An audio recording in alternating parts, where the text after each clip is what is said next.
Hey YouTube, my name is Hans Nelson and this is my channel. Today is February 28th, 2023, which means that tomorrow is March 1st, which happens to be Tesla Investor Day. And I've spent the last week deep diving into lots and lots of content in the Tesla community, both Elon Musk's direct comments at events like the Q3 earnings call, Q4 earnings call, going back to Battery Day, even previous Master Plan 1 and 2 posts, a number of his tweets, and I've consumed just a tremendous number of YouTube videos, articles, and other resources that have been put forth by the Tesla community members. I've been digesting all of that, and so today what I want to do is actually just recap what my main takeaways and my predictions are for Investor Day tomorrow. All right. And so with no further ado, I want to get into these. So my wild guesses for Tesla Investor Day, and I'm just going to read through this thread briefly. I believe prediction number 1, 60% likely. This is my boldest and my dumbest prediction. We will see prototypes of a van, a large SUV, possibly. I don't have as much confidence in that one. And when I say a large SUV, I'm talking about something that can compete with a Suburban XL, Ford Expedition, the Toyota Sequoia, something of that size. And I expect to see multiple Gen 3 compact car prototypes unveiled tomorrow at Investor Day. Deliveries will probably begin somewhere around 2025. So why would I think such a crazy thing? Franz von Holzhausen recently had an interview with Ryan from Ride the Lightning, the Tesla Unofficial podcast, where you could tell that Franz was very excited about the design work that they were engaged in at that point in time. This has been several months ago. He said it was some of the most exciting work that he's ever done. This dovetails into the fact that Elon Musk has been very excited about their product pipeline. He said that it's the best product pipeline in the world, but that 2022 was not a year of product announcements. And I just think that he can't hold that in any longer. Every time he was asked, you could tell he wanted to answer the question, but he did not. I think that this is potentially the venue that he will finally make some of those announcements. And the reason being, well, how do you talk about Master Plan Part 3 when in Master Plan Part 2, you said that you would have vehicles in every major segment, and yet you have not announced those prototypes yet? And so I think as a wrap up to Master Plan Part 2, he needs to actually show us what the prototypes for those vehicles are going to be. Obviously, he recently tweeted the Omega tweet. That sounds like something big was just completed. We have definitely a number of different reads on what this could mean. It's very vague. This is just my take on it. I think it could be that this is signaling the completion of all of those prototypes for the vehicles that he had in mind when he wrote Master Plan Part 2. Although others have definitely speculated that Omega is just the model for the robotaxi and that it is the car to end all cars. That is certainly another possibility, but that's not my personal read on the meaning of this tweet. Take that for what it's worth. And I know we keep talking about the Osborne effect.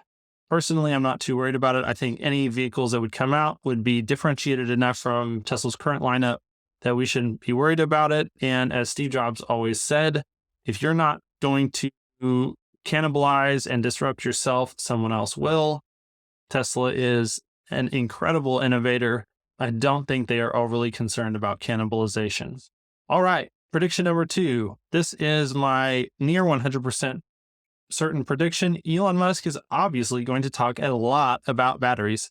Specifically, I think we're going to hear how many terawatt hours total that Elon is still thinking that it will take to transition the entire world to a sustainable energy future and economy. In the past, their estimate has been somewhere in the range of 300 to 400 total terawatt hours of installed batteries. Now that is split between vehicles and other things like stationary storage, distributed energy storage in people's homes. But that is a lot of batteries. And of course, with that many batteries, we're going to need a ton of raw materials. And so he will also get into the tonnage. There's a tweet that he talked about. Master Plan Part 3 is all about tonnage. So we'll see what their estimations on tonnage are for various raw materials, which should give us some indication of what role they expect other battery chemistries besides lithium-ion battery chemistries to play in this overall transition to a sustainable energy future. I do expect them to discuss the 4680 ramp progress and, more importantly, Tesla's plans to rapidly scale up domestic LFP production, both with in-house production and with external suppliers. Hoping even that we see, and this is where some of the uncertainty in my 70% prediction confidence comes from, hopefully they will actually announce an in-house LFP chemistry or LFMP, some sort of variation of LFP that they plan to produce. I would love to hear what the form factor on that is going to be. I don't know if it's going to be 4680s or if they will stick with the same, I believe it's prismatic structure that CATL uses. Hard to say.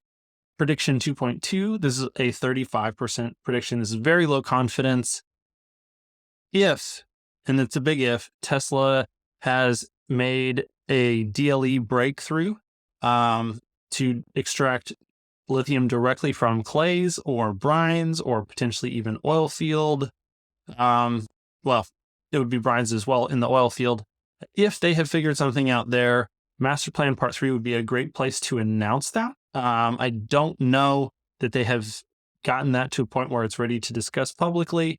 And I'm not even completely sure that they would discuss it if they did. But if they wanted to, this would be the place to do it. So take that for what it's worth.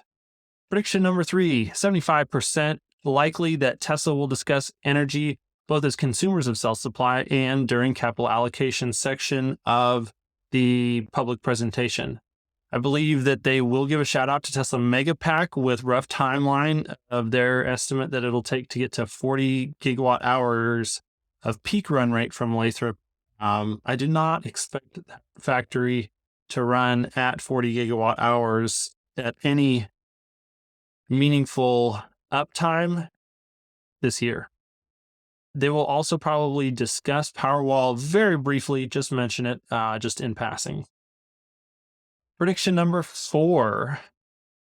This one is inspired by connecting the dots, have an 80% likelihood that I believe that this is correct. I do have a slight twist on how I think that this is going to play out, but I believe that the most advanced manufacturing line that was discussed in the invitation that will be shown to attendees of the event there at the factory, that will be for a new Austin-made Model 3, potentially even Model Y, with an updated substructure and side body panel design that we saw the picture of in the Investor Day invitation.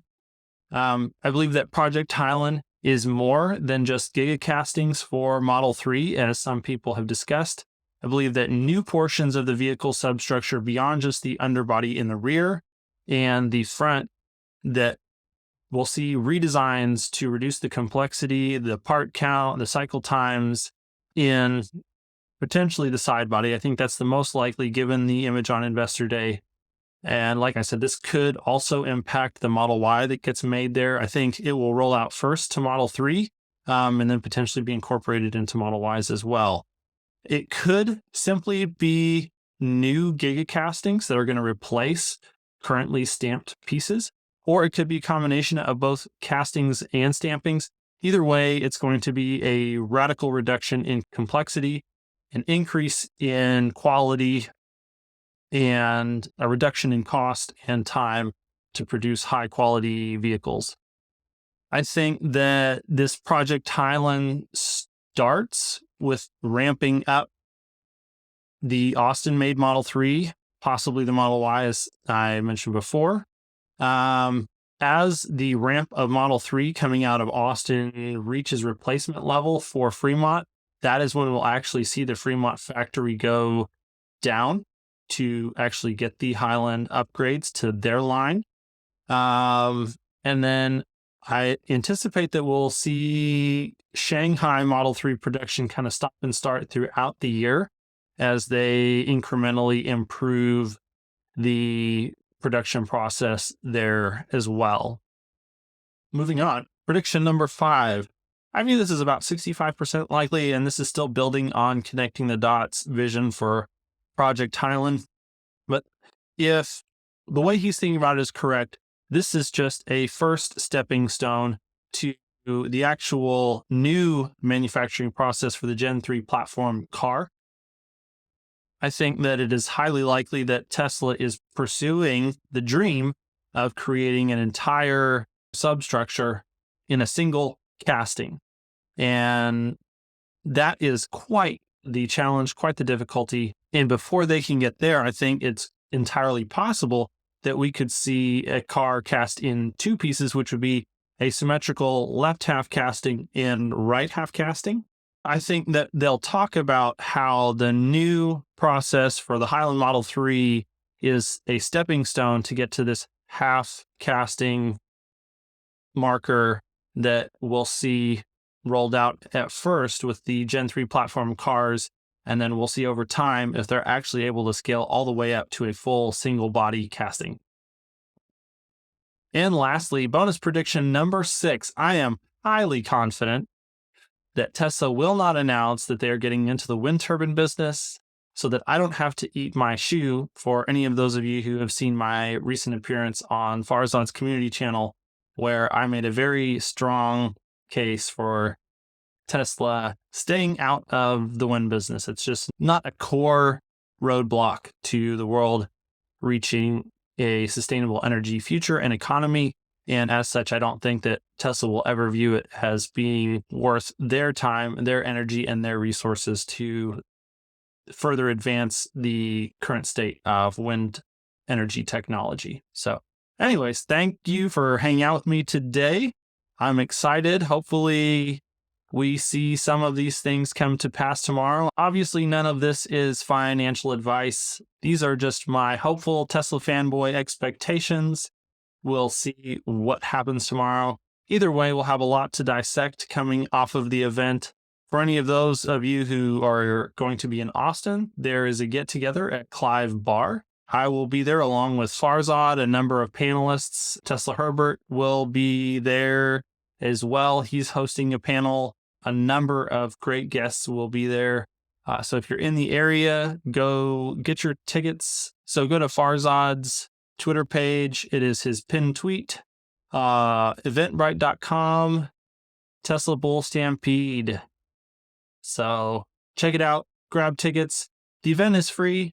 It's just they have limited capacity, and so they don't want to overbook the event. But would love to see you there. And that's all for today. Have a good one.